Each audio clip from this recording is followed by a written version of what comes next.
Okay, in the first part of 6.6, we're going to start talking about quadrilateral, so four-sided shapes that are non-parallelograms. So these are not parallelograms. And the reason why this is not a parallelogram, a trapezoid is what we're talking about today. The reason why a trapezoid is not a parallelogram, remember a parallelogram, the definition is that it has two sets of opposite parallel sides. So a parallelogram could look like this. A trapezoid, however, only has one set of opposite parallel sides. All right, so not two like a parallelogram. And the parallel sides, the sides that are actually parallel, we call those the bases. And the ones that are not parallel, we call those the legs.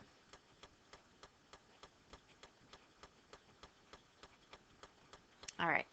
So the two angles that are on the same parallel side, or the same base, we call those base angles. So angle A and angle D would be a set of base angles. And we have two parallel sides, so we're gonna have two sets of base angles. So B and C would also be a set of base angles. All right, we're going to talk about mid-segment of a trapezoid in a second. Basically, mid-segment means you're connecting the midpoint of one leg to the midpoint of another leg. And we're going to talk about why that's so special in just a second. So mid-segment, I want you to draw a picture that looks like this.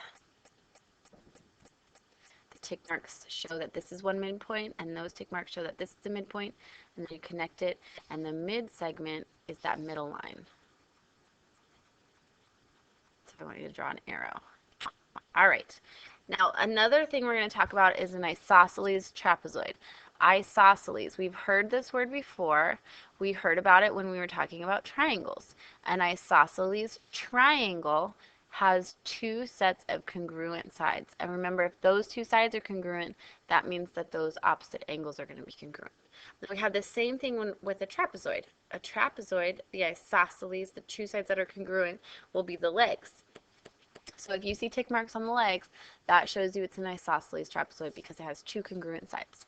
There are two special properties about the isosceles trapezoids. First of all, the base angles are going to be congruent.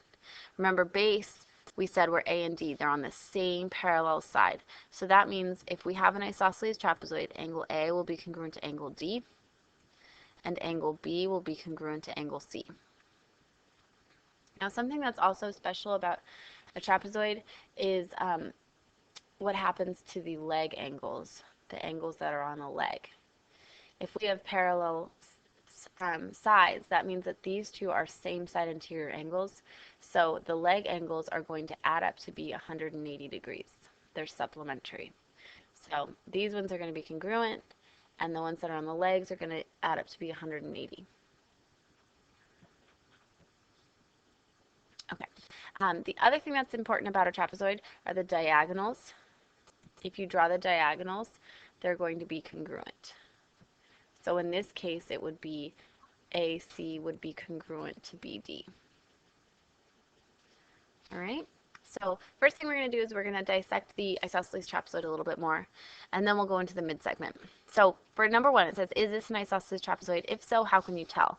Well, we need to have those tick marks. So if I put tick marks right here, then we could say, yes, this is an isosceles trapezoid. How can you tell? By the tick marks on the leg. Solve for x. So we said that the base angles are going to be congruent to each other. So those are the ones that are on the same parallel side. So that means this angle and this angle are going to be congruent to each other. So this angle will be 108 degrees. Now remember, the ones that are not congruent, the ones that are on the leg, those are supplementary. So if you take 180 and subtract 108 from it, you're going to get 72 degrees here. And since these are on one parallel side, this one will be 72 as well. To check your work, it's a quadrilateral. So if you add up all the angles, they will add up to be 360 degrees. All right, so let's do 2, 3, and 4. 2, 3, and 4, still talking about angles. Is this an isosceles trapezoid? How can you tell? Yes, the legs are congruent. You can tell by the tick marks. So if those legs are congruent, you know this angle and this angle have to be congruent. and this angle has to be congruent. So if this is 100 degrees, then angle D has to be 100 degrees. And what do we know is special about A and D? They're the leg angles. Oops, I don't know what I did. They have to equal 180 degrees. So if one is already 100 degrees, that means this one has to be 80 degrees. And we said since these ones are on the parallel side, on the base, this one also has to be 80 degrees. So that's your answer for number 3. So number 4, let's try to answer number 4. What do you notice about the base angles in isosceles trapezoid? Well, the base angles, as we discussed before, they're congruent. Okay. Number 5 and 6 talks about the diagonals in a trapezoid.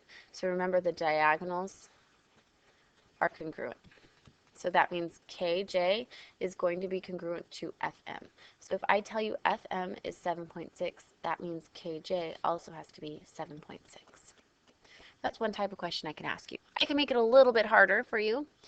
If these angles or diagonals, are exactly congruent, doesn't that mean that KB has to be congruent to BM?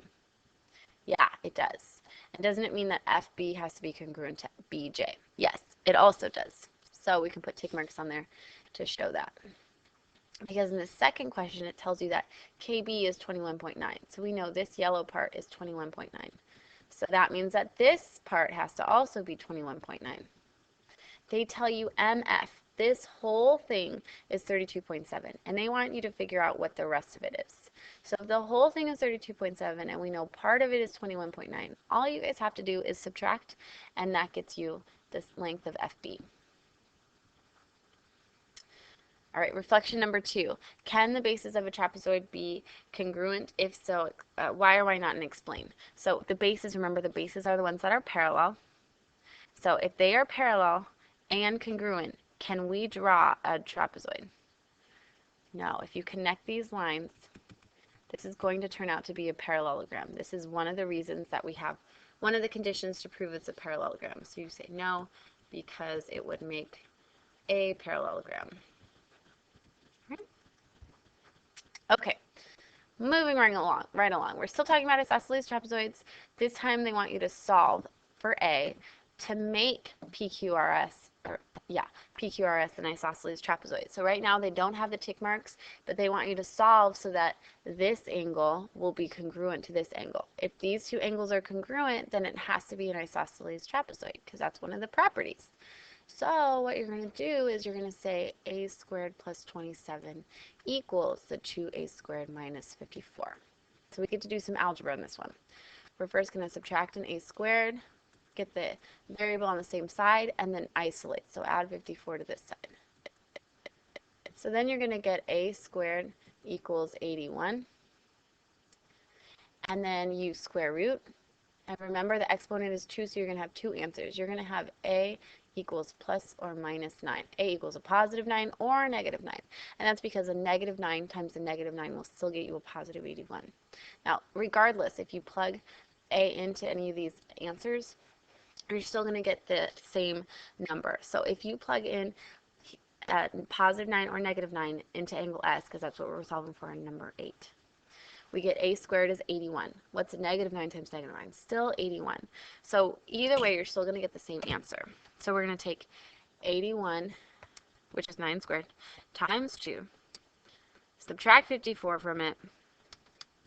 We're going to get that this angle, angle S, is 108 degrees. All right, so this angle is 108 now, and now we know that angle P has to be 108. And what do we know if we wanted to find angle R? What do we have to do? Well, these are on the leg. These are not on the parallel sides. So that means that they have to add up to be 180 degrees. So to find angle R, you're going to take 180 and subtract 108 from it, and that'll get you 72 degrees. And then that means that that one has to be 72 degrees. All right, so this is one way to solve to make this an isosceles triangle because the base angles are congruent. In this question, we're not talking about angles, we're talking about side lengths. So diagonals, actually, sorry, we're talking about diagonals. Remember, in isosceles triangles, the diagonals are congruent to each other. So to solve for x, you'd say 12x minus 11 equals the 9x minus 2, because they gave you BC and they gave you AD. And so we're going to do the same thing. We're going to get the variable on the same side and then isolate it. So now we have 3x equals 9, and then we get x equals 3. Right? Yeah. So reflection number 3. What's the relationship between base angles in an isosceles trapezoid? Okay, we just answered this one. The ones on the parallel sides, the base angles, are congruent. What about the ones on the legs? They're going to be supplementary. Okay, last thing. Talking about trapezoid midsegment theorem. Remember, the midsegment connects the midpoints of two different sides. So in my own words, I'm going to say that the midsegment connects one midpoint of a leg to another midpoint of a leg. All right? Now, we've talked about midsegment before. We talked about midsegments when we were talking about triangles. The midsegment, we did problems like this in chapter 5. Here's a midsegment, and I said if this side was 10, do you guys remember what the midsegment would be? Well, it would be half of it, so it would be 5. And what you guys were doing is you were finding the average of the base with this opposite side, and this opposite side had a length of 0. For the trapezoid, you're going to do the same thing. You're going to find the average of the bases. So for example, if I tell you this side was 10, 80, and BC, the other base, was 2, what you would do is you would add them up and divide by 2.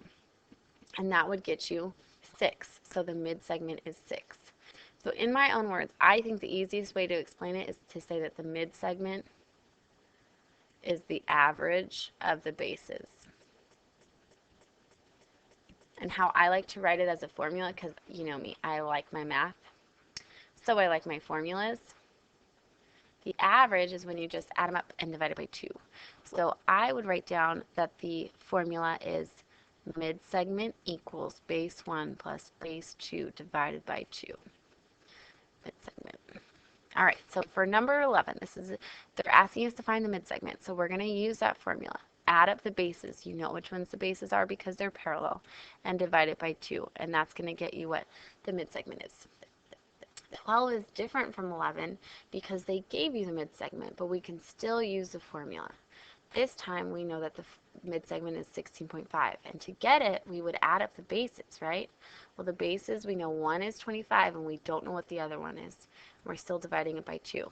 So I want you to notice all I did was plugged in what we knew into this formula. All right, that's the same thing. All I did was plugged it in. Now we get to do some fun algebra. What's the opposite of dividing by 2? Multiplying by 2.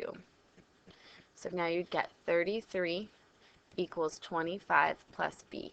Remember, if these are just going to cancel out and you're left with your numerator. Don't touch the numerator. And then to get the variable by itself, you subtract 25, and you get that the base is 8. To check your work, if you want to, you could say, well, I know one midsegment is 8. I know another midsegment is, another base is 25. If I add them up and divide by 2, do you get the midsegment?